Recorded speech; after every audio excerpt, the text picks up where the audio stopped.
Okay. God, you're an idiot. All right, we're recording again, and that would have been. If you are just joining us, Rye accidentally live streamed this to his personal Facebook page, so 12 people saw it.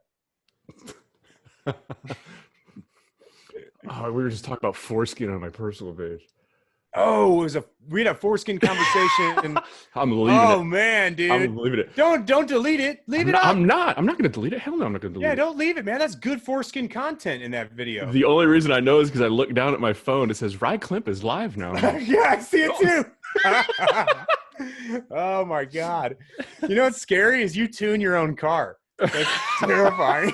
It's like, oh, that's good. Yeah, I feel like attention to detail is probably important in some of these aspects. Yeah, I'm a big fan of this, dude. Clap out podcast. Oh, you're typing it up. We're doing this. Okay, good. Alrighty. And all right, for real this time, we are. Are we live? Are we live on Clapped Out? Or are we live on Rye's page? That's a valid question. If you're just joining us here at the Clapped Out page, and hopefully we're live on the Clapped Out page. Yes, we are live right now. All Clapped Out right. Podcast, episode 11. 11-70. Sorry for the week late delay, but it's just what we do. We have lives. No, don't you put this on me. I was ripe and No. ready. I was like a cantaloupe ready to be split open and enjoyed by multiple people around a bonfire, Logan- which is a weird place to enjoy cantaloupe around a bonfire. But I feel like a cantaloupe and a bonfire might not be that bad of an idea if we want to have a cantaloupe by a bonfire at some point. Logan likes to eat raw pizza dough. It's kind of his thing, apparently. God, I forgot. Yes, I woke up Wednesday morning. No, it was Thursday morning, and I went to work. Was it? I don't know. And I was peeing out of every hole in my body. He could, what was it? The way you described it to me, you could poop through a keyhole and never hit the outside of it. Like, No. I said I physically did poop through a keyhole, and I hit the someone in the. I have nothing. I was pooping like a goose, and I swear to God, dude, it was the worst. So I've had chronic stomach problems, and it's been like this. I swear to God. So I've had stomach issues for like the last year or 2 years, and if I eat some, I don't know what it is. I'm trying to get it figured out, and I was pushing it off, and I'm not going to go to the doctor. And after this last Thursday, Friday, I booked an appointment with a gastro whatever doctor because it is, dude. Oh my God, it's the worst. that's the best way to do it, is just roll the dice and keep eating. Okay, which one was it? Was it the pizza dough? Just dissect the pizza like piece by piece. Oh yeah, that's great. Raw dough. Then what, you know what I mean? Just go from there. I should have filmed myself throwing up like you did last week, and it would. How many times have you watched that? I can't keep watching. You're such a great friend of mine that I hate seeing you in pain. You know, I've watched it probably 10 times, and I still laugh every time. I've probably watched it 120 times. There is still a pink stain directly below my feet right now. That's something you've probably said more than once. So here's the thing that we need to talk about. We're going to dive in real quick. And Rye's got some stuff. He's got something he wants to talk about, and I'm not privy to what it is. But before we dive into that, a little preview. Today, 6 p.m. in about 15 minutes, we are going to have Robert Young. Come on down. The price is right, Robert. That was really corny, but I feel like I think it landed, right? Yeah, that was good. That's good. Robert Young, Force Performance Turbochargers, is going to be here at 6 p.m. If you ever grew up around the Subaru community or Evo community, hearing FP Black, FP Red, FP Magenta, FP Multi-colored, Technicolor Dreamcoat, Roy FP G. Biv. whatever. Oh, your internet's already starting. We already got your internet. Yeah, we're good. Keep going. So FP insert color here. He is a presence in the import community, and he is about to bust his ass into the LS world. Actually, he has been. We're just here to try to help that trajectory because he's a dope dude. So 6 p.m. he'll be joining us. Prior to that, though, I'm going to hand it off to my over the pants guy here, Rye. What do you got, Rye? Over the pants. It's an over the pants. Never mind.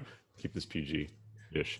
Have you seen? He's talking. I'm excited about this truck. I'll never buy one, but the 2015 and off to a good start. The 2021 1500 Ram, you can't say Dodge, but Ram, the TRX, the 700, and basically they combined a Hellcat, and Dodge is going after the Raptor on this thing, and I think it's the dopest truck on the planet right now, solely because I love Dodge's approach.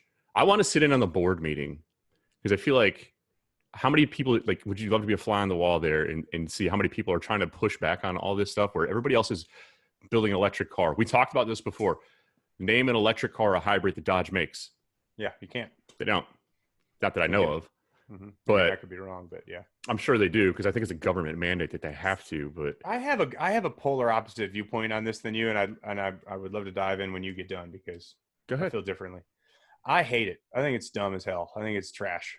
What? I just don't like. It's just like, okay, and I'm probably a bunch of Mopar people are gonna hate me for this. So I'm sorry. That's kind of our thing, isn't it? Yeah, I love being hated, but like everyone's like, yeah, they put a Hellcat in this, a Hellcat, like everything's getting a Hellcat engine. They're all getting the same damn engine. And from an innovation standpoint, it's not innovating at all. It's just taking the same dropout and putting it in another vehicle, some bells and whistles, painting it with some like whatever package and then selling it. So in my opinion, I think that Dodge and Mopar, again, let me edit this before I go on. I think the Hellcat Charger is a gorgeous car. I love them. I think they look awesome. They sound awesome. They perform awesome. As a car, I think they're cool. I just do not like the idea of just crumpling up the same ball of paper and just chucking it in an engine bay everything. So you got them doing that, but then you have Chevrolet and they came out with the C8. They're coming out with I'm the scat man. I'm the scat man. They're coming out with the Z06 variant with flat plane. Like you got Ford coming out with they had the GT350, then the GT500, and you could say they're recycling stuff too. But at least it's a different engine. Yeah. Like at least there's a variance there. But that's also flip side of the coin. That's the same reason we have such a great fondness for the LS platform is because they're all the same and everything fits into whatever you want to put. What did I say right before you started this podcast? I know we need to pick a different platform. I know. I told you put anything other than an LS in your truck. I know. I'm so burnt out on LS stuff, dude. I just am. I'm tired of it. I'm getting to that. I'm kidding. I would never get burnt out on God's engine. Crazy? But I want to be in the I want to be in the Dodge board meeting because there's got to be somebody. Baited you, dude. This is what I feel like. I feel like somebody is just sitting at the end of the table, and I picture them as. Wait, let's play it out. I got it. I'll play the boardroom meeting. All right, everybody. Quarterly financials are coming in. We have to come out. I want to put the Hellcat engine in the Ram truck. First of all, you came in with no pants on, right? Yeah, I don't know. That's not my name. That picture, he's like Turd Ferguson from. It's like, you can't do that. Sure, you can. It's a big hat. Big hat. It's a big motor. It's a big hat. Big motor. You put it in the big truck, and it goes fast. We'll sell 1 million of them. Do it. That's not really in the budget. Yeah, I don't care. Don't care. Let's do it. Yeah, just do it. Just put it in the truck. Sell it. I don't know. Man, I want to be sold on them. I work with a lot of Mopar people. We do a bunch of Hellcat stuff at work, and I do love the platform. But I'm telling you, man, I just feel like I don't want to say played out because being an LS guy and saying something's played out is like so hypocritical. Yeah. I mean, it's super hypocritical. But you've ridden in a Raptor. Have you ever ridden a Raptor while like mobs around actually using a Raptor for what it's for? No. They're pretty fun, pretty capable out of the box. Now, Kyle Hunt, shut up for a second, asshole. I hate you. Other ideas for the Dodge board. Hellcat moped. Hank, get the moped. Get the moped and get the Hellcat. Strap it down, bud. No airbags. What? No. Just chain him to the seat. We'll figure it out. SRT-10. Those were kind of cool. The trucks, remember those? Yeah, a buddy of mine has one with I think it's a Pro Charger on it. It's actually kind of rowdy.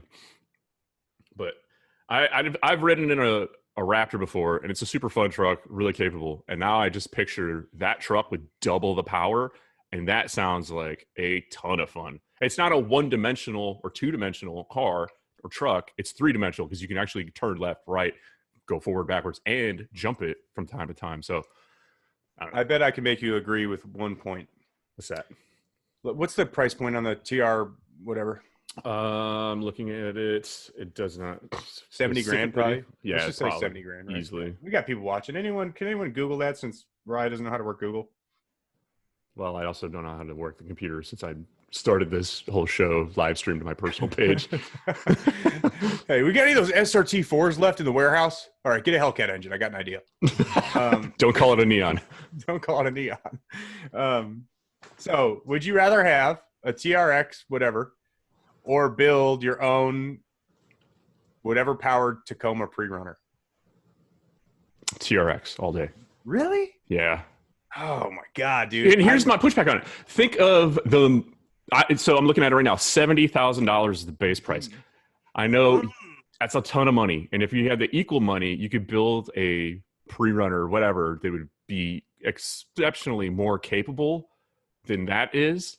But if that's the budget, doesn't have a warranty, doesn't have the fit, finish, and everything. Dodge interiors are really nice right now. I personally like them. So yes, they are. They're nice. I will definitely ride around in luxury with heated and air-conditioned seats and 700 horsepower under my right foot, knowing that if I break it, they will fix it for free, most likely. And the millions of dollars of research and development and refinement that have gone into that suspension, even though it's only 13 inches and 14 inches of travel. I didn't realize that the third Dodge brother was Rye Clamp. Oh, my God. I'm not a Mopar Oh, my God. All right, everybody clear out. Rye's here, everybody. We've seen that. Daimler Chrysler is rolling in his. Is Daimler Chrysler one person? No, I don't think so. I would love the organization. What is that dude's name? Daimler? The hell? Yeah, his parents were fucking weird, man. They hated him. They hated him. Daimler, come hither. Bring your friend Chrysler. So yeah, you've been yelling enough yet? You like the TRX? You're sold on it. I am. I wish I love it. I want one. I'll never have one. Well, I'll tell you what, Rye, if you look at our advertising budget, we just do this for another 3 to 4 centuries and we'll have enough for a down payment. Yeah. The pickup right now on YouTube is promising.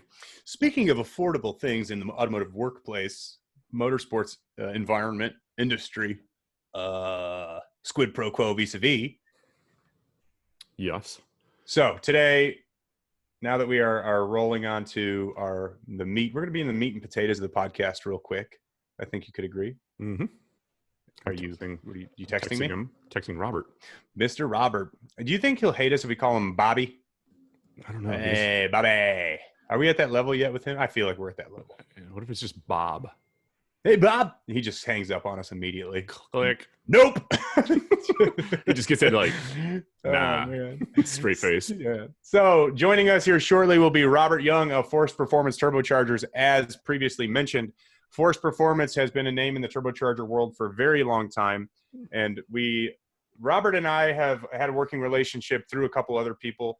Aaron Gregory is a DSM driver that he has worked with for a while too. And I hate Aaron Gregory with a passion. Aaron's one of my very good friends, but I hate him. You know what I mean? And he hates me. It's this great relationship. Aaron built the turbo kit that's on the RX-7. But he has worked with Robert for quite some time. Robert, what is up, sir? Hey. It's great to see you. Welcome. Thank you. Good to be here.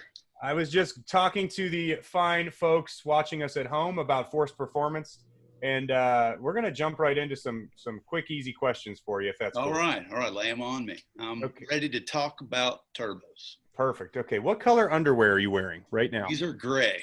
God, he was quick, man. By like, they just started out gray, or they're white? Actually, gray from the get-go. Yeah. Gotcha. Okay. From the gym. Cool. I'm writing this down. Yeah. Stop wearing the white ones long ago. Be advised, you're involuntarily under oath right now, so. Yes, you are under oath. Indeed. Yes. Put me on the rack, right? Stretch me out. Oh, my God. So you started when? In the mid-90s, was it? It started in turbos in the mid-90s. A little shop in Houston while I was going to University of Houston, taking the last of my engineering classes there. Yeah. Okay. University of Houston. Did you? How were your grades in college, Robert? Man, they were adequate. Yeah. C's get degrees. They do. For a degree. That is right. And, I was also working 30-something hours, 40 hours a week at the same time taking classes. So it was. We got some of the long evenings. That's awesome, man. I was just reminiscing with Rye on the live feed a second ago about growing up in the Chicagoland area. Every Subaru and every Mitsubishi within a 3,000-mile radius of us had an FP something on their car. And actually talking to my fiance about it too. And I was like, I can't remember anyone that didn't have like, what was the biggest FP? FP Black? What's the largest? In the very early 2000s, it probably wasn't the black yet. It was probably the red model. But then right in maybe the mid 2000s or so is when we ended up adding one more even larger model to those lineups. And that was that green, red, black kind of, small, medium, large thing. We've used that for DSMs, then Subarus, also Evo 9s and Evo 10s too. So. It's a refreshing departure from stages. Yes. Why? What is a stage? I'm not sure. You might as well call it a blue monkey or something. Yes. I think we just came up with the name for the LS turbocharger right there. Oh my God. That's exactly how it happens. The best things come just like that. I love it, man. And it's wildly refreshing versus stage. I never really realized that like FP Black just sounds cooler than FP Stage 12. Like when you say stages, nobody knows what you're talking about. It means something different to everybody.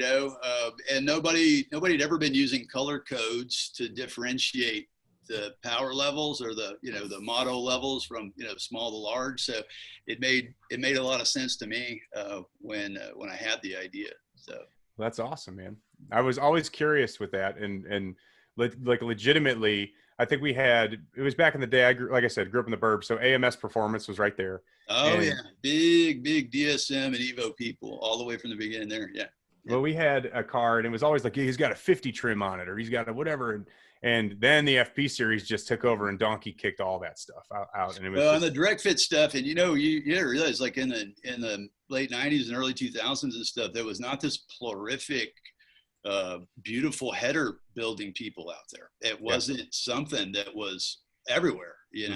We kind of caused that to happen by wanting so much of that kind of product over the last 10 years. But in 2000, if you wanted a cool tube header, you pretty much built it. There wasn't a guy you could call. You couldn't call, you couldn't call Morrison or Archer or your buddies over at Dynasty and go, whip me up something really cool, Yeah.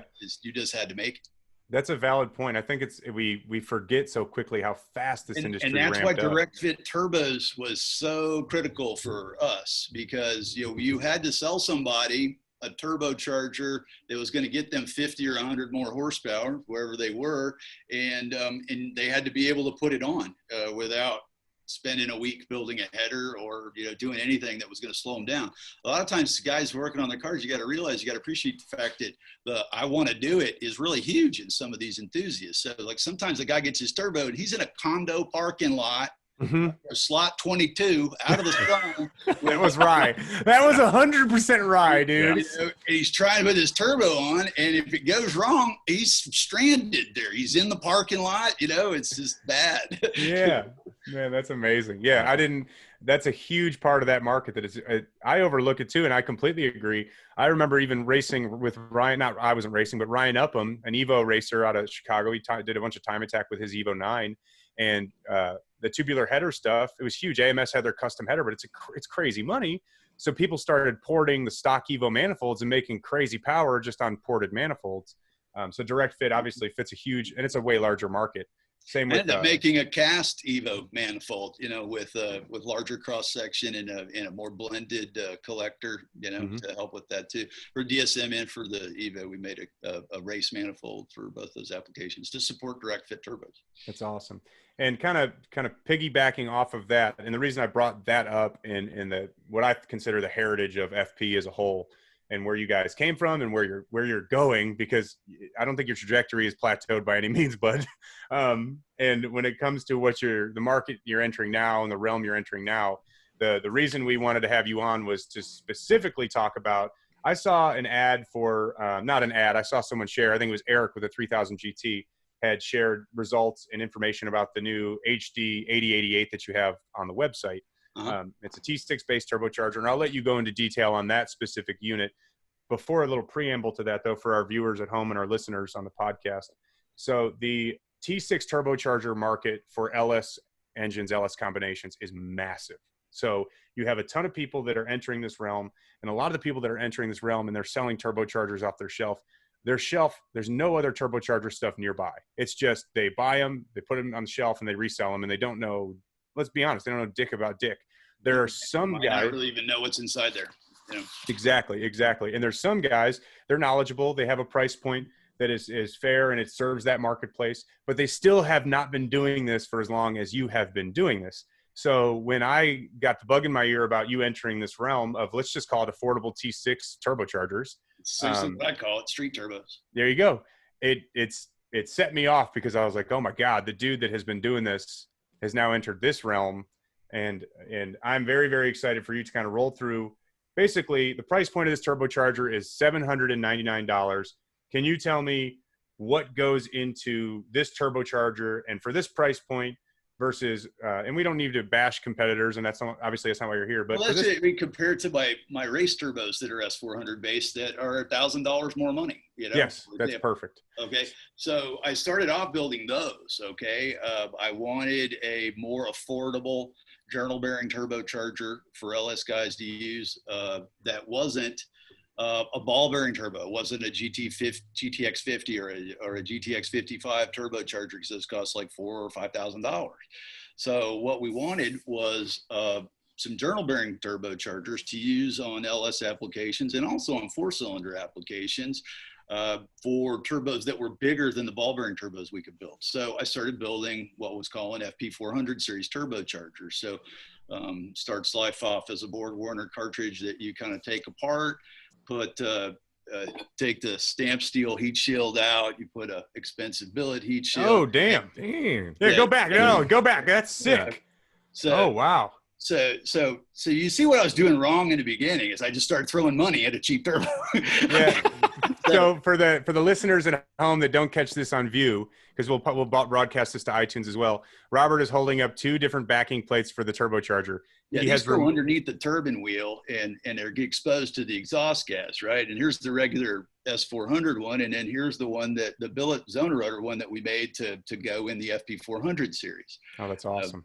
For my FP400s, Zona makes all the parts that I need to amp them up out of being Borg Warner turbos and into the 400 series stuff. So you got billet stainless. So that starts off as a piece of 5-inch stainless steel bar stock, you know. What's the benefit there over the stamped steel piece versus this is just takes longer for the heat to get through this. Gotcha. Okay, and also it's more tolerant of the abusive environment. So whereas if this piece was exposed to too much temperature for too long of seconds, you will start to have this warp and bubble and melt, and sometimes it can even start dragging on the turbine wheel.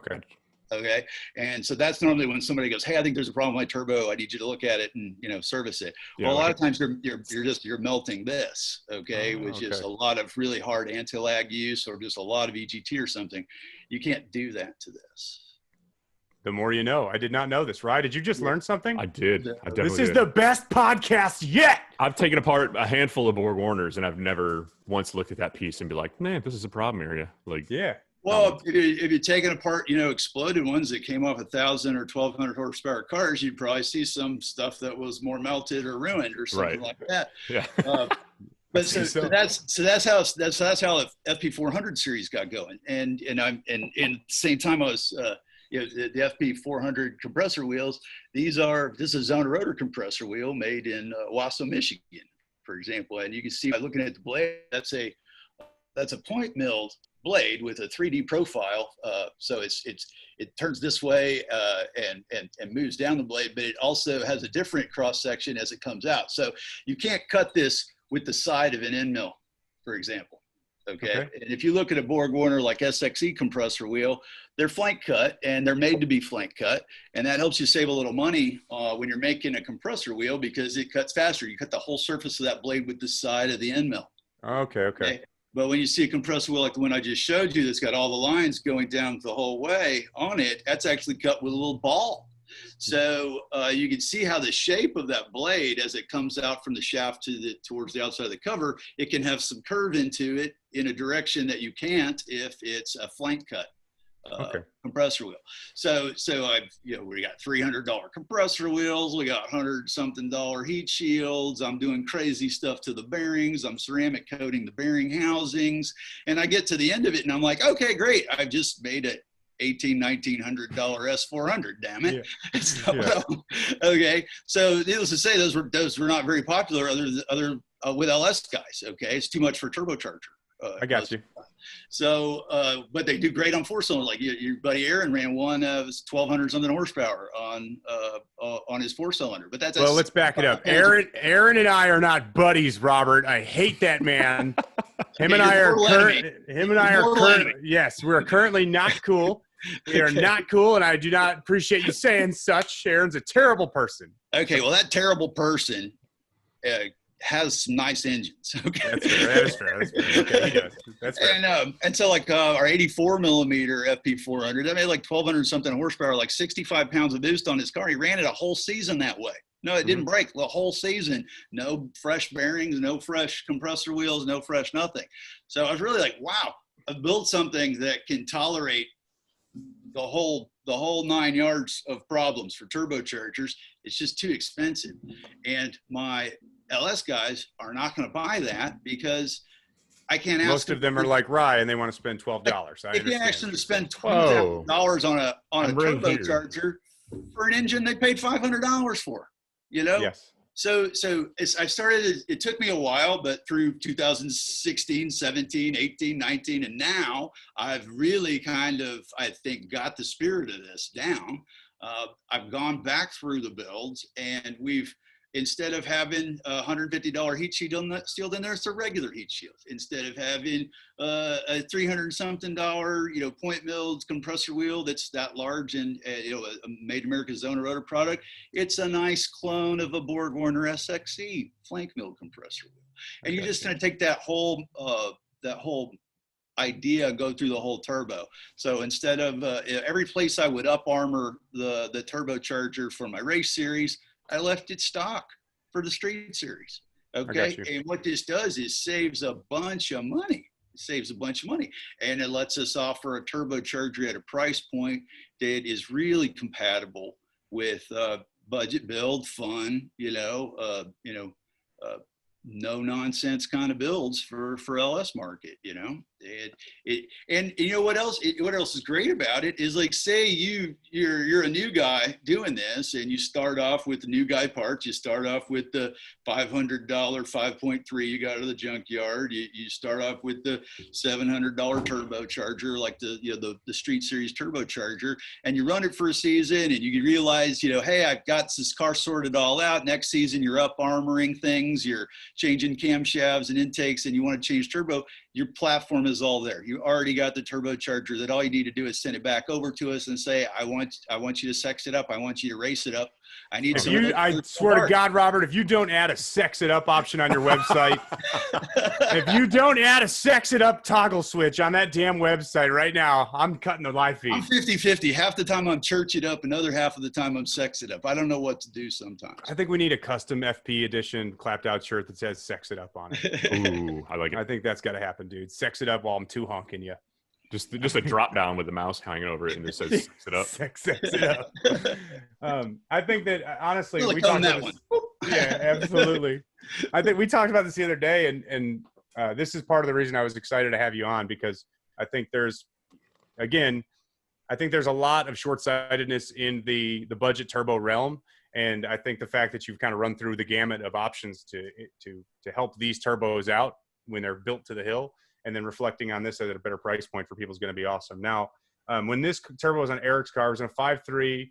What do you make? 1,200? What did he make with this turbo? I think we stopped with this one at somewhere just over 1,000 horsepower and 25 pounds of boost. I don't think it made any more power than 20 did on his car that day. It's kind of hot. It was this summer, and I want the street turbo to be a 20 psi 1,000 horsepower capable turbocharger. So we got to that point, and I was like, okay, well, we're done with that. Just stop right there. We already turned it up a few more PSI. We didn't see a whole lot of improvement in the power. Let's change turbos over to one of the FT400s. We changed it to, I forget exactly what it is. I think that might have been the 8892 model. That's kind of the biggest one in that lineup right now. And then that thing made almost 13, I think. Oof. So on your website, you have the street turbochargers. You just have the 8088 listed right now. The only one in the series right now. Okay, so they're in the series right now. That's because these aren't ready yet. Yeah, ooh. I know. I just look at him, dude, he teased it, bro. He teased it, man. If you guys didn't catch that, we're not going to rewind, but maybe one more peek. Ah, it's sick. Oh, you didn't see the label. Doesn't matter. I don't care. I love it, dude. I just keep. Yeah, that's wild. The whole thing's not for like the to. So I'm just teasing with that. I'll tell you what that is. Yes. That's more turbos to go into the Street Series line. Okay, so T6 is T6. It is not what everybody needs, from what I can tell. A lot of cars, and my Boosto included, as T4 flange. I have a T4 flange on my single turbo Tahoe project that I call Boosto. I'm going to make a lot of videos about it coming up because I'm going to run every one of these turbochargers on it and show y'all cool dyno vids and quarter mile passes, or eighth mile pass. I eighth mile race it. Anyway, so but you need T4 turbos also, because a lot of times you're doing a complete stock engine. Okay. Yeah. Sometimes you're doing a completely stock engine. You're only going to put 5 or 10 pounds of boost on it. You're going to use a T4 for that. You're not going to over turbo it because you probably got a stock converter too. So it doesn't do you any good to put too big of a turbo on it because you're absolutely not going to go anywhere. You look at a picture of I put a video of just 8 mile time test and tune Friday night, and you can see what a big turbo and a stock converter does on my Tahoe. There's 2 seconds of really not anything in the beginning of the pull, in the beginning of the pass. So what you need is, you also need, in addition to these larger T6 things with a huge 88 and 92 millimeter turbine exducers in them, you need some smaller turbos with T4 flange on them with like 81 and 96 ARs for guys that are going to run a stock converter. The stock engine, maybe even stock camshaft, just throw some single spring upgrades at it to help you with the boost pressure. But you want to go put 10 pounds on it, make 500 horsepower. This T4 series that's coming out next is perfect for that. I love it. Now the T4 specifically, what size turbo would that are you working on? Those are two. So that's a 78, 75, 78 millimeter compressor wheel inducer and a 75 millimeter the GT42 turbine wheel in that. Okay, so it's basically a lot like a bar turbo that Garrett would have made, but in terms of airflow, but it's in a very compact format because it's in a T4 bearing housing. And you can see one of the ways you get a GT42 turbine wheel into a T4 is by increasing the register diameter with a stepped heat shield. So that's a stepped heat shield like this, and it actually fits over the register on the bearing housing and lets you have a bigger size turbine wheel. You see the turbine wheel has to, you see the tip in this, the hole in the housing has to be big enough to let the wheel in, right? Well, T4s weren't meant to be this large, so you have a stepped heat shield that lets you do that. You're able to run a 75 millimeter exducer on the turbo wheel and a 78 millimeter inducer on the compressor wheel. Great turbocharger for single turbocharging stock engines. Also got a 72.9 millimeter version of this cartridge that will be useful in a lot of other applications. So 72.9 is a class size. Some 4-cylinder and 6-cylinder classes. So it'll be a 75 millimeter turbine with a 72.9 class legal compressor. So it'll be a cheap class legal turbocharger. For some 4-cylinder and 6-cylinder classes. It's also something that's great to use in twins on a 6-liter with like a pair of T4 81 turbine housings on it. Okay. So now, for example, we have, and this is off kilter a little bit. What does it mean? Not what does it mean, but what effect does it have if you want to go to a V-band inlet housing on one of those versus a square flange? Will you offer different inlet flange housings for those turbos as well? I believe we will offer V-band housings for the the 78, 75, and 72, 75 that I just talked about. It's not in the first product release. The first product release of this is T496.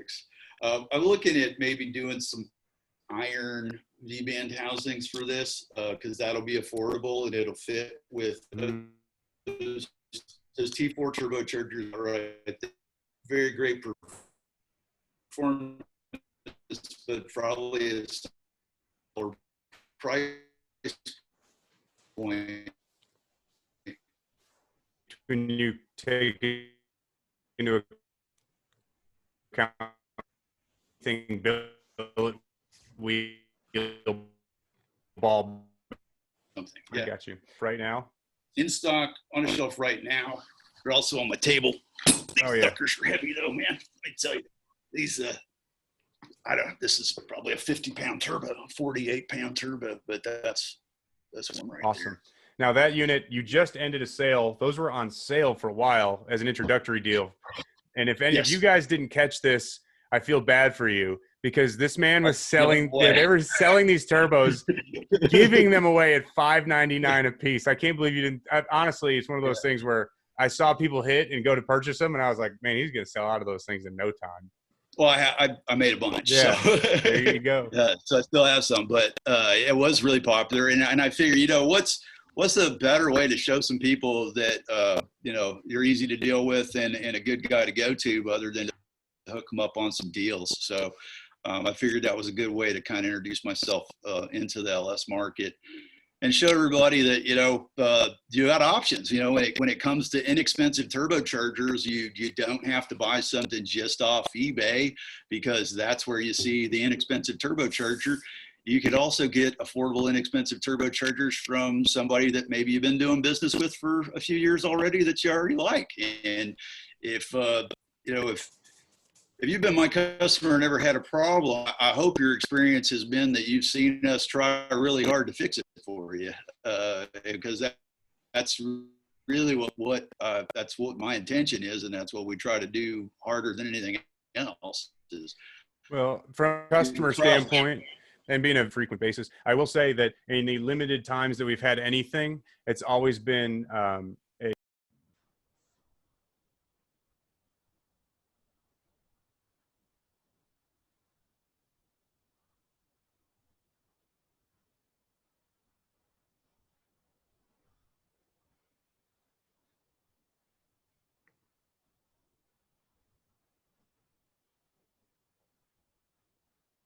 I wanted to touch on as well concerning price point and turbocharger quality and kind of your, I guess, how you support your product line. So, and this is something that, I'm sorry, Rye's throwing me off. Are you good, Rye? We can be back in action? Yeah, I think so. I'm going to mute and I'm going to go try and figure this out. You guys keep talking. Sorry. All right, good. It's all recording. I'm going to lean back in my chair here if that works. Okay. Do your thing. Take it easy, man. Relax. So the one thing that Rye touched on in a previous video as well that he just put up, when it comes to purchasing parts, there's one thing that's often overlooked, and there's one thing, it's actually the most commonly overlooked thing when it comes to buying performance parts, in my opinion, and that is deciding on where you want to buy your stuff based on the experience you have with that person instead of just going to the lowest price point possible. And what I think that you're capturing with this turbocharger line is a combination of both to that extent that needs to be there. So you have a price point that is extremely affordable. Anyone that wants to argue the price point on that turbocharger doesn't belong turning wrenches on a race car or a street car. It is extremely affordable, and it's a nice unit. And number two, you can call FP and talk to a human that gives a shit. And there are other people out there in this business that also give a shit, but you can't go on Amazon and buy a turbo and know that if you have an issue or you have a question, Amazon's going to help you, or eBay's going to help you, or hell, even the box stores. I'll go far. I'll go through the throat. I'll go to Summit Racing and I'll cut them at the head. Summit Racing is the same way. You have an issue with a performance part and you call Summit's tech line, you are going to get an absolute runaround and you're not going to get a helpful answer. They are selling on volume. So I look at FP as a large boutique. So it's a very specific niche, but it's also, you guys are, I think you encompass that spirit of let's help people and also give them an affordable product now. Not that you don't before, but $799 is insane. Because that's one of my main focuses is making sure that the people that have trusted us to help them with their project, get the kind of support they expect.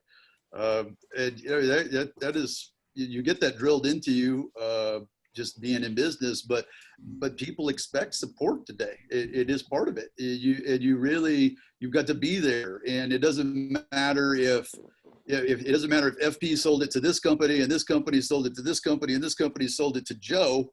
When Joe has a problem, Joe's got to realize he could just call the Force Performance number. There's 3 lines open and people here answering them all day long. You get a problem, I want to hear about it. Yeah. I want to know about it, and I want to help you figure it out.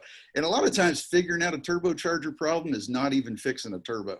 A lot of times fixing a turbocharger problem is actually just helping that end user in his condo parking lot, or figure out storage unit with no power. Yeah, just figure out what it is that's wrong. A lot of problems don't look like what they really are when you first.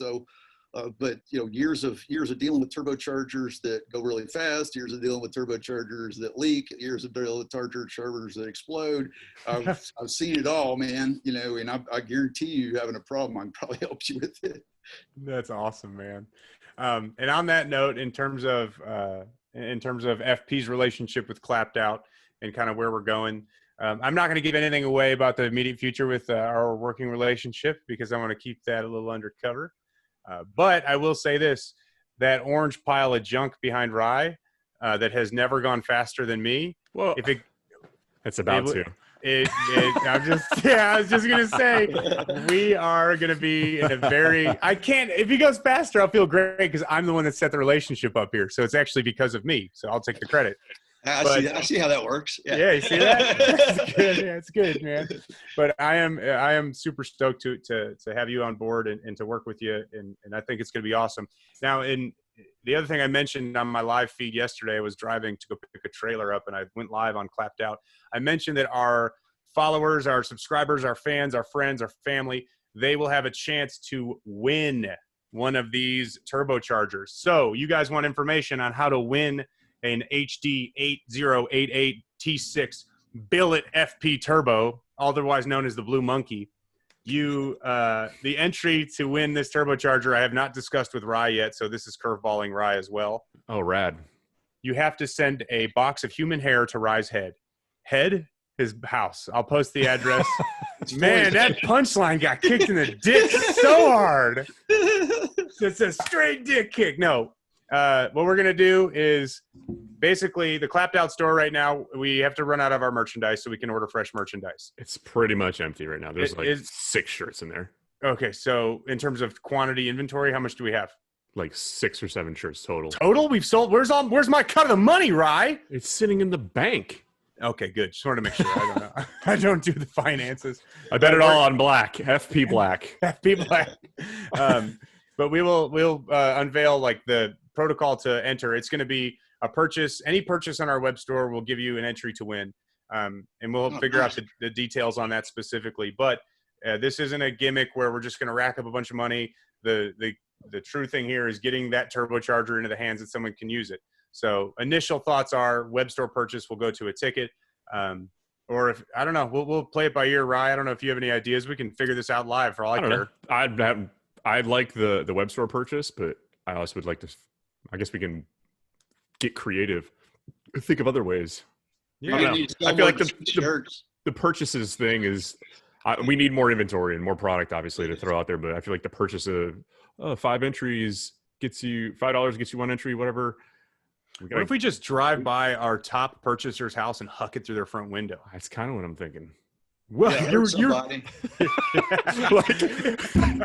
hurt somebody. That sucker's heavy. Remember Dazed and Confused when he throws a bowling ball through the back window of that guy's car? That's what we'll do. Edmund Morales, if you're listening. Yeah, that would be him too, dude. Morales would for sure win. Yeah. Is he in Texas? Where's he at? I think he's up north. I don't know. Should I look his address up? Edwin, where are you at, dude? I'll look it up right now. I'll put his address up on the screen. But the point being, we are purchasing a turbo from Robert, and we are going to be giving it away.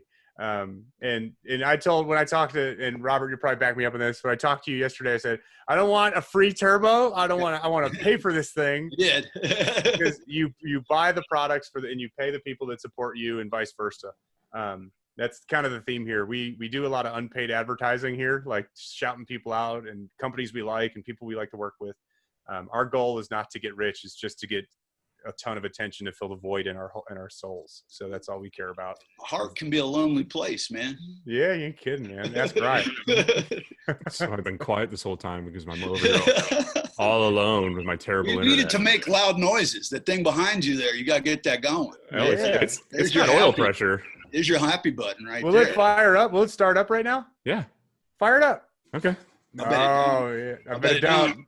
I bet it don't. All right. If the car does not start, Rye has to give a viewer $100. What?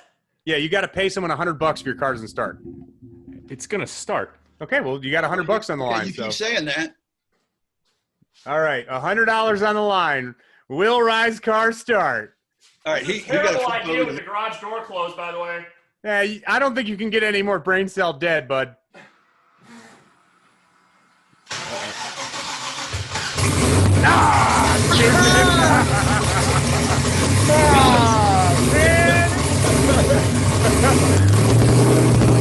All right. The big is. All right.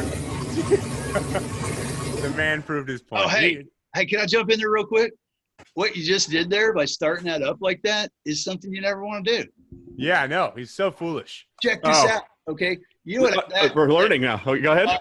Okay, so that turbo Yeah. has like a 25-pound piece of cast iron for Yep. turbo. Okay, it's at room temperature. Oh yeah. When this is all over, I'm gonna fire it up and let it get all the way up to temp and burn Bingo. all that water out of Yeah, there. yeah. So what happens? Let's tell everybody that doesn't know though, because there's a lot of people that don't know, because I see it a lot. Okay. Thanks for telling me 2 years ago, Robert, you dick. All I do is start my car up for 5 So seconds. people will go, oh, hey, let's move this out of the shop. They fire it up. They back Yeah. it out of the shop. Race car sits over there beautiful all day long, and then fire it up and pull it back in, right? Well, it only ran long enough to put a coat of water on the inside of the exhaust housing, on top of the turbine wheel. And guess what else is right there in that area? Those heat shields I was showing you. And what's right there by the heat shields is subtle piston rings, and the corrosion that happens, the piston rings don't like that. Yep. They'll corrode into the groove. The friction happens there. It wears the groove out. It'll start spinning the piston ring on the shaft. Just bad. So every time you start one up, you want to let it run long enough so that turbine housing is so hot that there could be no water in it. That is very good to know.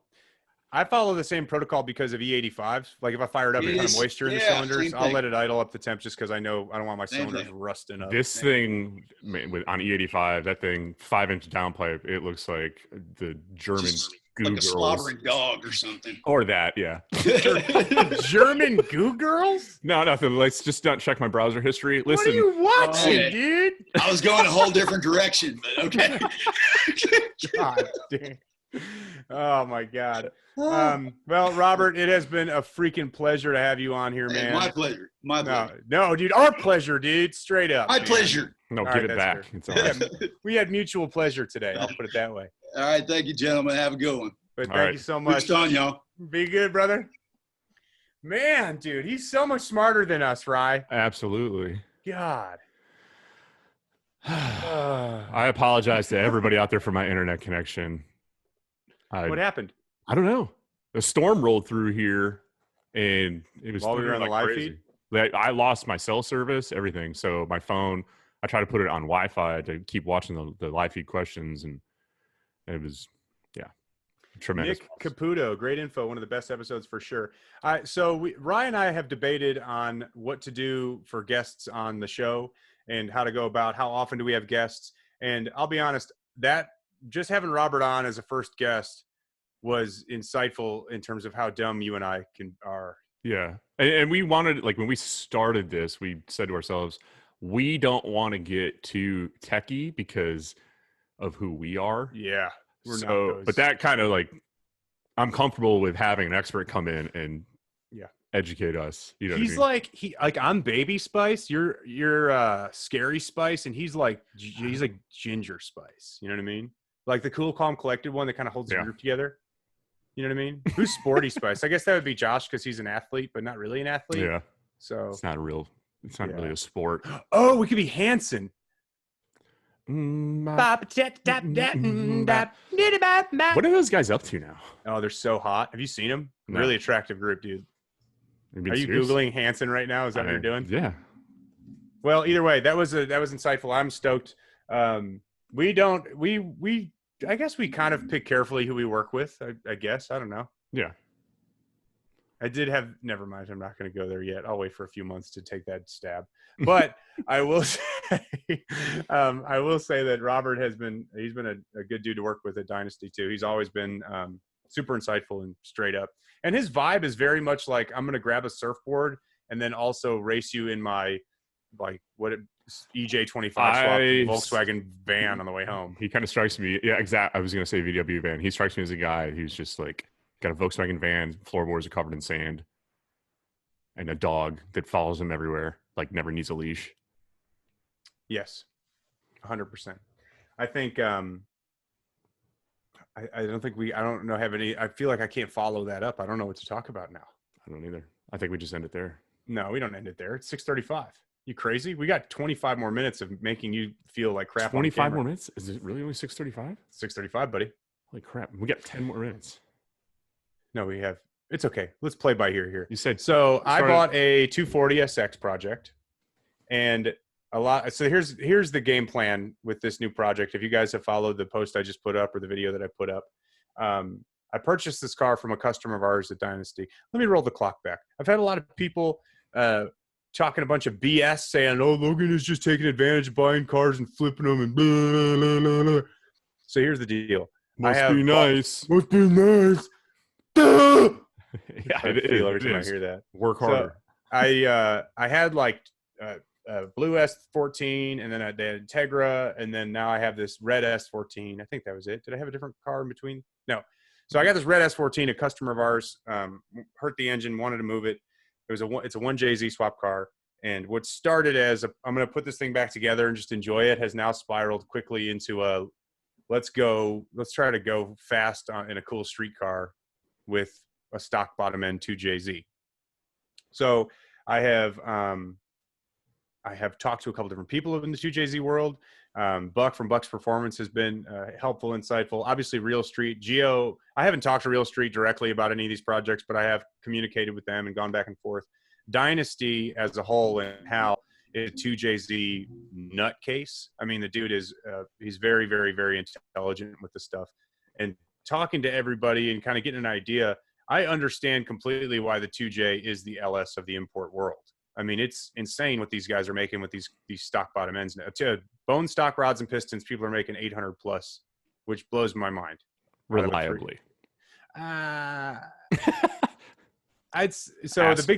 asterisk. Asterisk, yeah. So the big thing on the 2Js is the rods. So if you have a set of 2JZ GTE pistons and rods out of like a Supra, twin turbo Supra, obviously good pistons rods. If you have a non-VVTI, which I learned the hard way, I'm an idiot. I'm an idiot, and I'm gonna explain this. So I picked up a short block from Connor Grant, a buddy of mine, and Connor's like, "Hey Logan, I got a 2J short block in the garage. I'll sell it to you $300 if you want it." I'm like, "Damn, sold, dude. I'll take it. That's a great deal." So he drives it. He puts it in the back of his C6 Vet, and he drives it to my house.